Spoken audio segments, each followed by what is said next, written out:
Hello, and welcome back to VGM, everybody. Hello.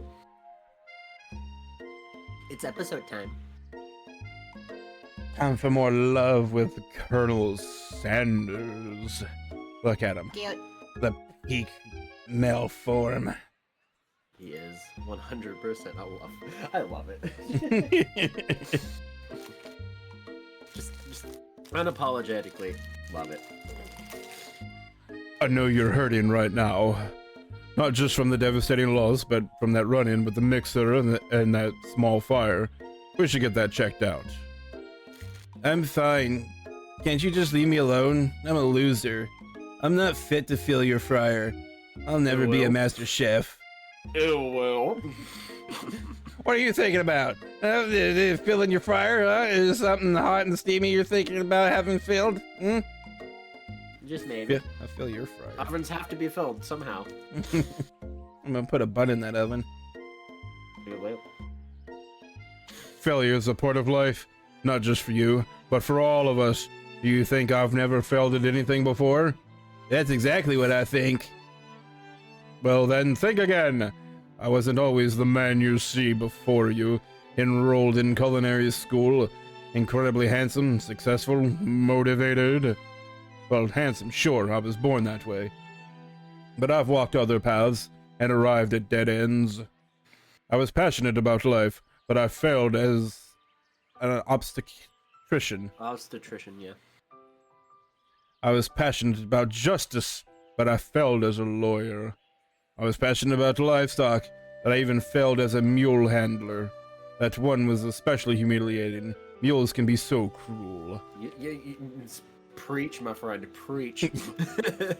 I lost my business partner to a gunfight. I didn't know.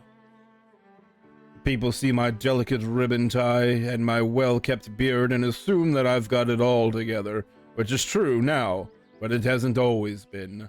Oh, I forgot to do research on KFC. Gosh dang it. Sounds like this guy could really use a hug. I resolved then that I was going to amount to something. No amount of hours, labor, or money would deter me from giving my best I had to give. As Colonel Sanders changes focus, you can see something ignite inside of him. A burning passion. One has to remember that every failure can be a stepping stone to something better. A new dream is pure. It's honest. It's something that a humble man in a crisp white suit can be proud of. I will create a new chain of chicken restaurants that will bring joy to the entire world and make up for my past misdeeds. And he did. KFC is everywhere. Did. Some of them have some interesting choices, like some of the Squid Ink options over in Japan. I've heard they actually treat their employees pretty well too. So that's a rumor, though. I'm not sure if how accurate that is. I'm sure most places treat their employees better than America does. True. I meant KFC as a company, though. Oh, well. But They probably got better managers over there, that's why. probably. People that understand that happy workers make for better workers. They do, 100%. If you're happy to be there, you will do a better job. Maybe even go above and beyond what is asked of them. Exactly. Who would have guessed? I've been in that position before. I really liked my job and I worked really hard and went above and beyond. And I eventually got fired because I didn't fit in the clique anymore. Feel that? Just as your moment grows intimate, you're interrupted by a threatening, shadowy presence. Battle scarred from the night before, you prepare for the worst. It's the Spork Monster! Porco? Borko? It is I. I know I said I wouldn't be back, and after the whole fight to the death thing, maybe you don't really want to see me anymore, but I just wanted to say that I was wrong to attack you, and I apologize. I know what it's like having to always look over your shoulder. Monster problems, am I right? You know what? Yeah. Aw, thanks, Borko. I'm glad there are no hard feelings. Getting jumped by a giant creature in the dark of night can really rile a person up. I also want to apologize for the way I switched right to attack mode. I know that you're strong, and cooking school can put a person under a lot of stress. I actually used to go to this school. I wasn't always a sport monster, you see. I don't believe it. You were human once? Well, no, I was a golden retriever, but I was still a student. Until one day, some mean kids with magic spellbook cast a dark enchantment on me, and I was forever transformed. A magic spellbook? Precisely. I had procured a copy for myself, but somewhere along the way I've lost it. If you find such a book, I beg of you, respect it. You're a powerful chef, and you shouldn't rely on such dark and evil magic. No, you should be protecting the innocent from those who would cheat them through sorcery and guile. If you need me, don't fear, I will be there. It sounds like there are some bad cooks in the kitchen of life. Lickin' Chickerm. Together, I'm sure we can defeat them. I just want to say, because you probably didn't notice, the shit ton of foreshadowing they just dumped in there. Oh yeah, for sure. There's so much foreshadowing. Creepy dark spellbook, you don't say. Like the one that Ashley and Van were pouring over? Ironically, there's a lot, not just the magic spellbook thing, but also they just laid in a possible foreshadow. I don't know if this is real, but there's a possible foreshadow that Spork Monster is going to come back and save our ass. Oh yeah. Well, they already gave us a retry before. And we fucked it up. Well, that's neither here nor there. Back to my hideaway and we can discuss. A personal invite. You can't imagine what Colonel Sanders' home must be like, but it sounds like you're about to find out. Probably World War II-esque. Actually, yeah, this is about what I expected. Anyway. The baby picture with the goatee! Don't you know he was born with it? Maybe it's Maybelline. Maybe it's Kentucky. Maybe it's the drumstick rattle. Stepping inside Sanders' home. Surrounded by his things, you start to feel a special bond with him. It looks like you live such an exciting life, Colonel Sanders. Every day can be an adventure if you approach it with the right attitude. Also, living through freaking World War II will get your priorities in straight pretty well. I mean, what? That too. Long ago, I made the decision to never stop searching, never stop working, never stop imagining. That sweet, sweet can opening ASMR. People love it. Like, the crisp sound of a can opening. Just some soda. 100%. Dracano, don't you know? Like, that is a thing on my personal channel. Everyone loves it when I do that. Everyone does it. Have you been working on any new recipes of your own lately? I'm always cracks open can again. This one. Excited to talk about food with another ambitious chef. Well, there is something. It's just a side dish that I've been tinkering with, trying to find the right balance of flavors and textures. I'm not sure I've nailed it yet, but I'm close. Is it the mashed potatoes? Colonel Sanders' eyes perk up as he starts to wonder what dish you might be describing. It's meant to pair with something spicy, or something crispy. Both, perhaps? Now you've got him right where you want him. Should you reveal your new creation to him, or keep it a secret just for yourself? Do it. Reveal it. You decide that you're as ready as you'll ever be to share your original cooking with Colonel Sanders. Before you can talk yourself out of it, you decide to dive in head first and reach into your lunch bag for a special dish that you've been keeping on ice all day. I present to you my original coleslaw. Yeah. Oh, that looks delicious. It looks disgusting. Dragano hates coleslaw. I do. Taco loves it. Taco really loves KFC coleslaw, so. I am suddenly no longer hungry. The shredded cabbage dish glistens in the light of Colonel Sanders' deluxe hideaway. Magnificent. Together, you chow down on the creamy slaw until a spoonful remains in the bowl. Do you mind if I hold on to the last bite? I'd like to have it around so that I can admire its taste later and think back on this moment. Of course. You could offer to make him more, but he seems like a very sentimental kind of guy. Sure, why not? Please, make yourself comfortable. I'll be back in just a minute, after I analyze this and write down the recipe and totally rip it off and use it for my own restaurants, before I cast you aside at the end of this game. Pretty much. You realize now that would be the perfect time to do some snooping. Around the room are various items that you can look closer at. Each item seems to radiate memories and emotions. Tap on You an item to gotta look discover at the more about the goatee Colonel. picture. You gotta look at the goatee picture. There it is! An adorable little baby boy crawls across the floor. From the goatee and mustache combo he sports, you figure that must be the Colonel Sanders himself. That, or maybe it's the drumstick that he seems to be waving like a rattle. Who frames a baby picture of just themselves? Probably the same type of person who would make their own face the logo of the company they founded, am I right? Yeah, wow, they're they're burning themselves. Holy crap. The photo appears to be Colonel Sanders, except he's an old man visiting the pyramids of Egypt. That might actually be an actual reference to actual Colonel Sanders. Yeah. Maybe this is where he discovered one of the secret herbs and spices? Possibly. One of the framed photos shows an old man who looks a bit like Colonel Sanders standing with a friend. They hold fried chicken drumsticks and appear to be cheersing them. Right. That's not what's going on in that picture at all. Yep. But okay. You look closely and see there's a short inscription. Wonder who my friend Pete is. Tap on an item. The rooster. You notice a very realistic stuffed chicken sitting on a corner table. When you pick it up, you realize it isn't just realistic, it's real. Taxidermy must have been important to Colonel Sanders when it was alive. Little note clipped to the chicken's foot reads, "The true states bird of the great state of Kentucky." Yep.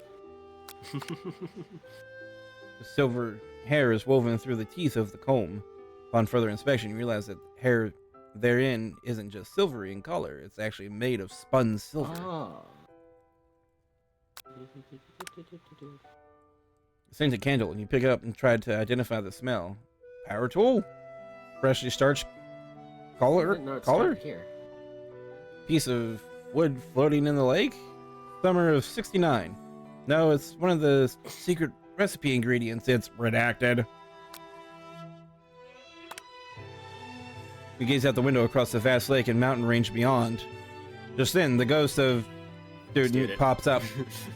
Are you thinking about heading into the world on a quest to avenge my death? Wait, what? I never even learned your name. Why would I avenge you? No, I could just tell you my name right now. It's... Can't you see I'm in the middle of something? You open the window to crack the ghost of the student is swept out with a breeze. Poor guy. Yeah, fuck him. I'm starting to feel bad for him. What guy?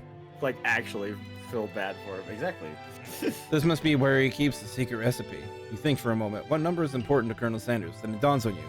You should turn the dial to 111111. The safe opens. Inside you find a single note. Think she can be prepared sashimi style? Take a closer look at a large urn sitting on a nearby pedestal. There's a plaque on it. It's dusty, but when you wipe it off, you can read the inscription. It says, "Here lie the ashes of all my past careers and business failures." Poor guy. You open the door to Colonel Sanders' closet and find a row of his signature white suits hanging within. You take one off the hanger and try it on. The jacket is a bit big for you, but it's soft and comfortable. You give yourself a deep hug, breathing in his scent. They say that home is where the heart is. Is this what they meant? Before you can look any further, you hear Colonel Sanders returning. He has a new dish that he has been working on. He wants you to taste it. You try to act casual until he asks you why you're wearing his jacket. Aww. I don't usually loan those out, but I must say, it does look good on you. Oh crap, the jacket! You forgot to take it off? What do you tell him?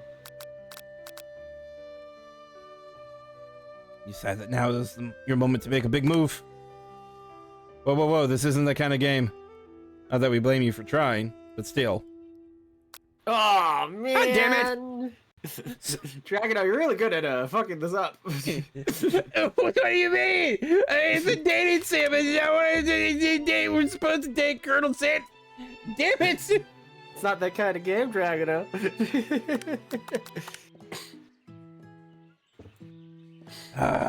It takes you all the way back to the beginning. That had to have been like the end of the thing.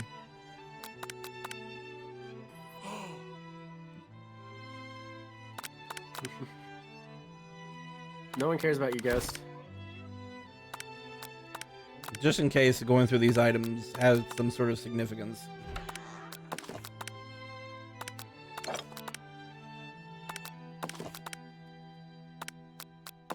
Probably is.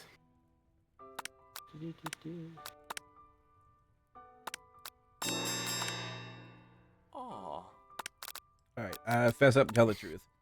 You confess. I think I've developed feelings for you. I might be developing feelings for you too, but I'm concerned. I can't let anything get in the way of my dreams. Overwhelmed, you take off the jacket and run for the door. But the thought of leaving Colonel in the midst of such an emotional breakthrough gives you pause. You stop yourself. Colonel? Yes, lickin' chicken. I honestly think this may be the beginning of something wonderful. I think you're right. We should take things slow. We talk late into the night and drift off into a slumber. Dream sequence! Let's go. Oh, shit. Look at that chicken. And Ghost Boy's riding one. You awake to a beautiful morning in Colonel Sanders' hideaway. Did you make the right decision on how to respond to Colonel Sanders? The only time will truly tell. Today is the day that can change the rest of your life. Other options kill us. Probably. You think about the new secret ingredient you just learned about, redacted. In some jurisdictions, redacted isn't even legal. But if the recipe is a secret, how will they know? Your thoughts are interrupted when Colonel Sanders emerges into the room. He's holding a gorgeously plated breakfast, and your mouth waters at the sight of it. Here's a simple breakfast I just whipped up. Yeah, okay. Yeah, that makes sense. Their biscuits are pretty good, too. They do have some pretty good buttermilk biscuits. Absolutely. It's meticulous. You taste Colonel Sanders' food, and it takes you on a journey. When you return, he's waiting for you to ask an important question. So, would you say that we're the perfect match? How presumptuous. My cuisine and your taste buds, that is. Such confidence, such grace. Could he be the world's greatest gift to cookery? Flatter him. You know... the other one's not the choice, but okay. No, yeah. I was waiting for you to pick it. No. I think we might make a great team. A single tear begins to pool in the corner of his eye as he gazes out the window. And with the right business partner, I know I can't fail. Business partner? Could he be talking about you? It's all happening so quickly. Overcome with emotion and confused by your feelings, you're on the verge of tears. Unable to speak, the only answer you can find is to run out the door and get home. There's still one more day of school after all. The University of Cooking School Academy for Learning waits for no one. You get home to find something very surprising. Your best friend is there waiting for you. Where have you been? Because I had one heck of a night. She got fucked, didn't she? Just kidding. Wow! Wow! Wow! Hey, I don't judge. Bad taco. Bap. I've been desperate to talk to you about it, but I couldn't find you. I got worried that something had happened to you. It's okay. I was just...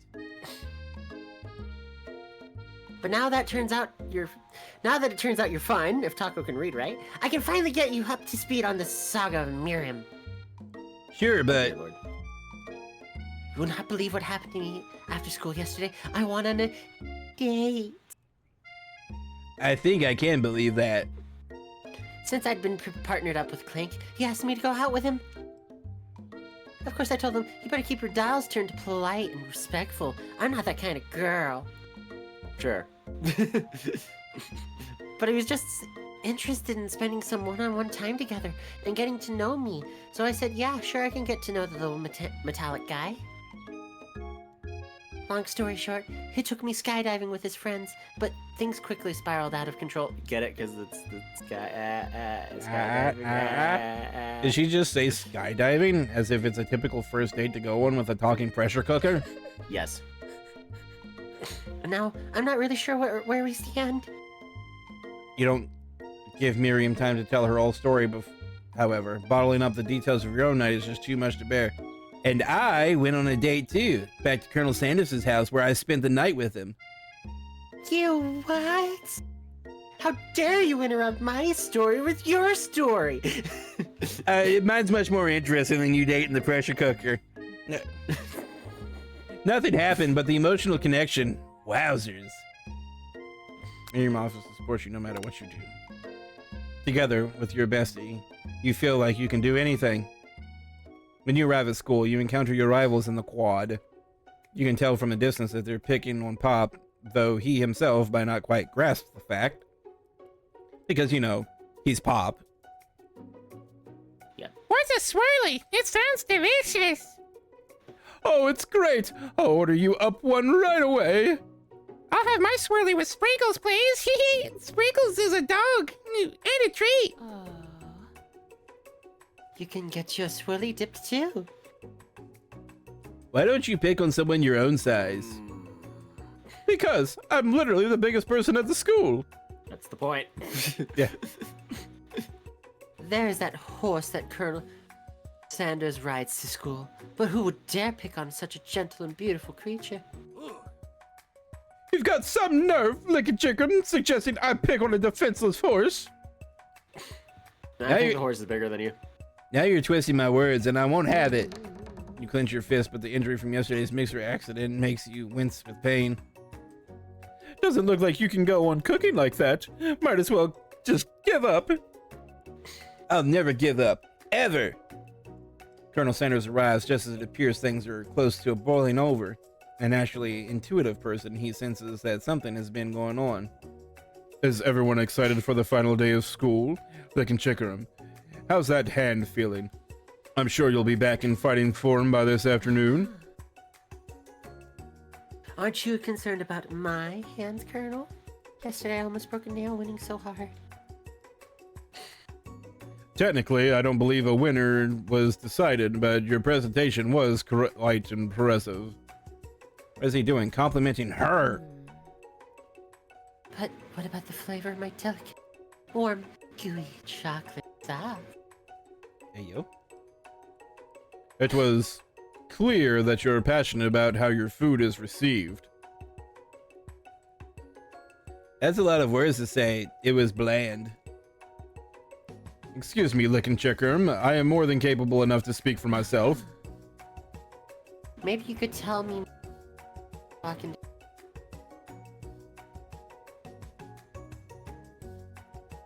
I read it. I promise. I promise I read it. I'm always interested in discussing the fine art of fine foods. Wow. It might be because it... Oh, why does it do this? Why?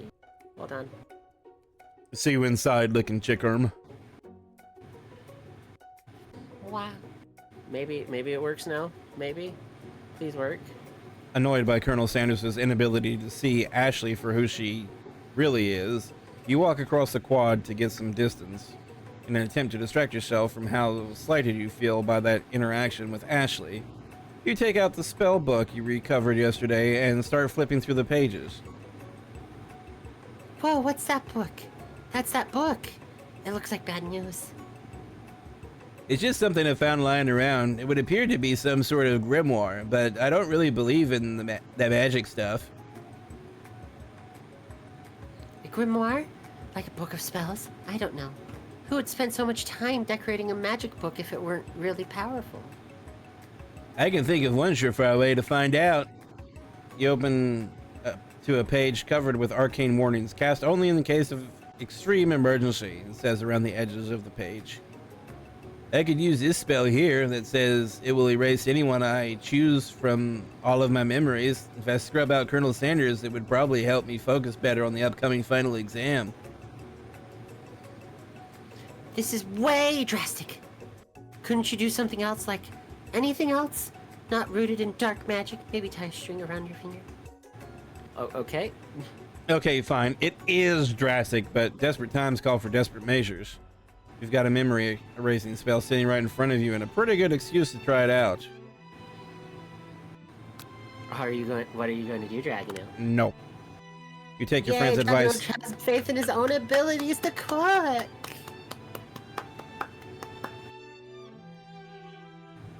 Yay. Maybe. Just maybe. Borko said not to use the book, so I'm not going to use the book. I believe in Borka. You take Believe your friend's in Borka. advice and put the book away, and it's almost time for class. Sprinkles is already in the room, waiting for the students to arrive. He clears his voice to make a quick announcement. I want you all to know I feel something of a dog moment coming on, but I assure you it's nothing to be afraid of. His cute little nose scrunches up and he begins to breathe quickly.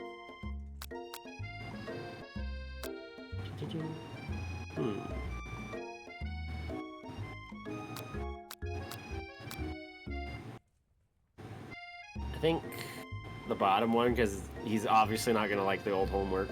Yeah. Sprinkles stops in his tracks. He focuses on the window. The room is deadly silent. When you follow his gaze, you see a tiny orange squirrel perched in the cherry tree outside. Sprinkles turns feral and runs to the window of the classroom and begins barking uncontrollably at the squirrel. Terrence! I told you never come back here! Terrence! I will destroy you, Terrence! Sprinkles is barking ferociously, drool flying off his face. Squirrel looks over, but he doesn't say anything back. You wonder, is that even a talking squirrel? Who named him Terrence? It's probably Sprinkles. You better not show your chubby cheeks around here ever again! He has like names for everything. After Sprinkles is satisfied with his presence, has been felt not only by Terrence, but any other squirrel in hearing distance, he returns to his professional tone. I apologize for the outburst. This actually brings up an important point. Thank you, Lickin' Chickram, for reminding me to dole out this indispensable bit of wisdom. You see. But before he can go any further, Miriam's love drama spills over into the class. Sprinkles is interrupted by whirs and sparks coming from the back of the room. I told you, save it for after class. Aww. You think I want to be thrown from a plane strapped on to a stranger? Miriam and Clank appears to be arguing, but you still haven't learned to speak Clank's language of mechanical noises. But no, you had to show off your cool kid friends. Show off to your cool kid friends, Jeff and Joan, J&J forever. Watch us form a triangle in midair as we descend. Triangles are the strongest shape, don't you know? Well, that doesn't make it a great debate. You want to try that again? A great date. Sorry. Fucking. Look, the thing was. Beep. Then I take Jeff and Joan with you. Gosh dang it. You can all hold hands as you pedal down the mountain or off a cliff for all I care. Beep. Clank. Clank begins to shudder. Steam pours out of the gaps in his panels, and then a loud ding stops him in his tracks. You killed them! No amount of seasoning is going to make me want to eat that Clank. Clank burps out a completely deep-fried sneaker, considering that he himself has wheels, not feet. It's not entirely clear where it came from. In terms of deep-fried footwear, I guess it looks okay. Clank slowly rolls out of the room to be alone with his shoe. Everyone tries to pretend like they didn't see that entire thing go down. Nothing like a loud public breakup to cast a pall over the final day of school. Well, that was unfortunate. But we mustn't be distracted from what lies ahead. The final competition showdown challenge exam, TM. I'm still working on the title, but I think you get it. Test time approaches, you see. See you all in the arena. Oh, if you excuse me, I'm gonna go lick my nuts for about 15 minutes. Did he actually say? Yeah, you know, if you weren't off in La La Land doing something not pertaining to the show and paying attention, you would know if he actually said I that. was doing research on KFC stuff. Okay, I'm sorry. On the Colonel, actually, this time, but still. And what did you find out? He actually looks pretty good in 1914. He didn't have, back in 1914, he didn't have the goatee. Yeah, it came later. But like, KFC is as we know, KFC is a huge company. I need to do more research though for actual interesting facts. Sorry, I didn't have much time to read between jumping between stuff. I'm so sorry. Needs more research. I'm the Colonel. I'm the Colonel. I'm the Colonel. I'm the Colonel. I love fried chicken. I love fried chicken. I'm the Colonel. I'm the Colonel. I love fried chicken. I love fried chicken. Like one of his first like where he first started selling chicken was actually a Shell Oil Company little service station. Yes. There's actually been like a whole documentary on him. And he was not actually a colonel. No, he was not. That actually, I don't even think he served, actually, if I remember correctly. I don't think he did either. But the title colonel was like given to him by like the state of Kentucky. And I think the rank of colonel was like posthumously given to him. Yeah, more or less, yeah. But before you can think about your upcoming competition, there's a very beautiful soul nearby in need of a pep talk. Hey, Miriam, are you okay? Okay, I'm so mad I could smash a tiny mug, spilling several droplets of hot cocoa all over the floor. How could he embarrass me in class like that, in front of everyone? Her tiny cocoa is a delicious treasure. You know that this breakup is no joke, even if the source of her frustration is such a silly boy.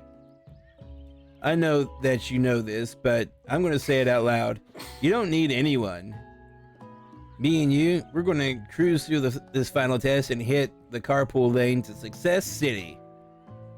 Miriam brightens up, imagining the wind rushing through her short bangs, but she hesitates to embrace the feeling all the way.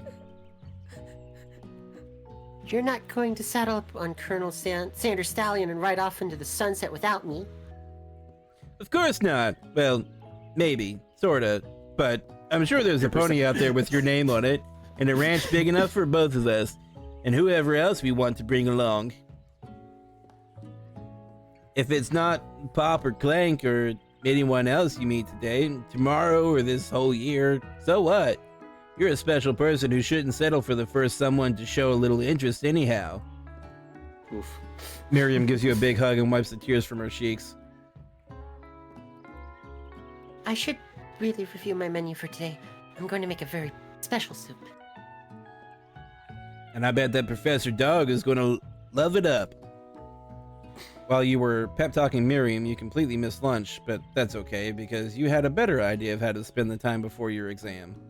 You've decided to head to the arena early to practice a dish.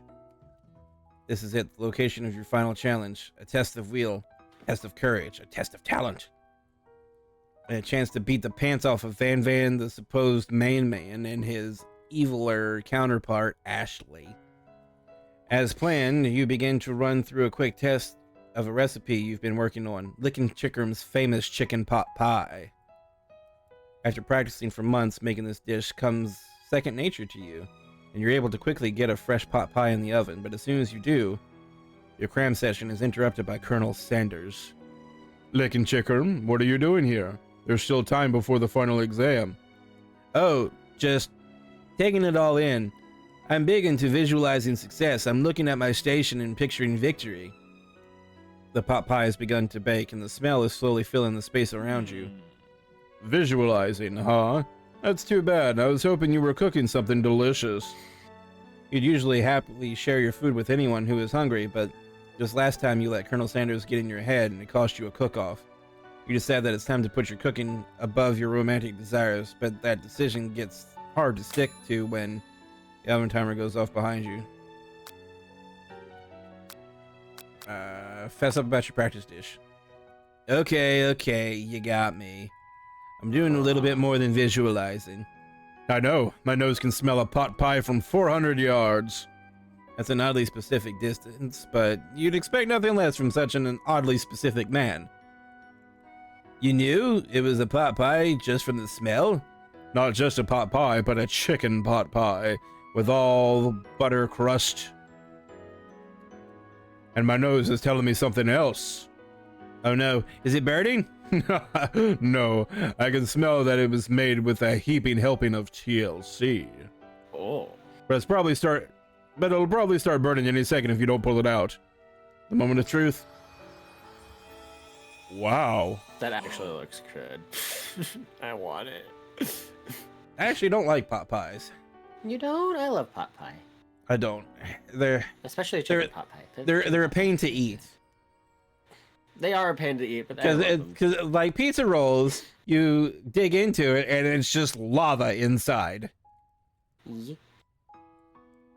And it's really hard to like get cool enough to actually start eating. They're a pain. I don't like them. It's the best pot pie I've ever tasted. I've always loved country cooking, and I could eat this all day. There's no time left. The final showdown is about to begin. Sprinkles lays down the ground rules. There are no rules. That is, except to cook with everything you've got. You step up for the cook-off of a lifetime. You decide that mac and cheese plus the pot pie you've been practicing are just the dishes that'll push you over the edge to victory. Meanwhile, both Van Van and Ashley are preparing wildly elaborate dishes per their usual over-the-top selves. Miriam has her giant magnifying glass and several sets of tweezers. She's definitely preparing to go big, going small. Colonel Sanders seems to be harnessing his 11 herbs and spices. He's trying to find a way to improve on something perfect. His original recipe, rights reserved, fried chicken. The intensity in the room starts to at full 10 out of 10 with the frenzy of action. Everyone's calling out really cool special cooking moves as they prepare their food. Wow, this is getting serious. Colonel Sanders batters his chicken and levitates through the air, or as it levitates through the air. Egg wash! Miriam furiously injects ingredients into itty-bitty pot of broth. Best friend Blaster. Blaster. What the Okay. Best friend Baster Blaster. Maybe Baster Blaster? Baster Blaster? I don't know. Van Man flexes his pectorals as he chops open a sea urchin. Let's rock and roid! Of course we have to do this. Ashley scoops her pastries off the tray with lightning speed. Shallow personality spatula. Gosh, what a name. Even Clank gets in on it. 5 digital pressure point chicken cooking technique. Dial. Wait, when did Clank learn to speak English?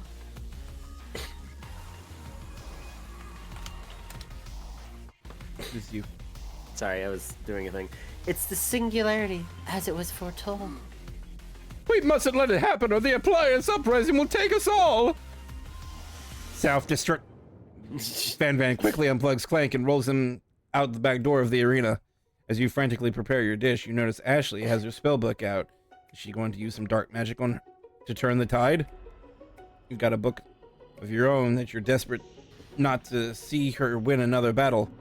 Should you take this opportunity to fight magic with magic, even if it's almost certainly evil magic? What are you gonna do? Do it the hard way. Dragano has so much self-confidence. Let's go. I mean, I am the best. I can. Come on now. Is there any question in it? Maybe.